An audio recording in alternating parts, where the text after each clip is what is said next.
दुनिया में सबसे भारी वर्षा प्राप्त करने वाला अधिकतम क्षेत्र आमतौर पर मावसिनराम और चेरापूंजी में पाया जाता है, जो दोनों भारतीय राज्य मेघालय में स्थित हैं। मावसिनराम खासी पहाड़ियों में स्थित है, जो सीधे बंगाल की खाड़ी से आने वाली गर्म, नम हवा के रास्ते में है। इसकी अधिकांश वर्षा मानसून के मौसम में होती है, जो अप्रैल से अक्टूबर तक रहती है। चेरापूंजी मेघालय के पूर्वी खासी हिल्स जिले का एक शहर है और पहले पृथ्वी पर सबसे अधिक बारिश वाले स्थान का रिकॉर्ड रखता था। The maximum area receiving the heaviest rainfall in the world is typically found in Mawsynram and Cherrapunji, both located in the Indian state of Meghalaya.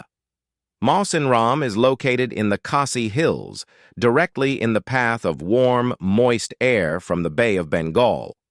Most of its rain falls during the monsoon season, which lasts from April to October. Cherrapunji, a town in the East Khasi Hills district of Meghalaya, and previously held the record for the wettest place on Earth.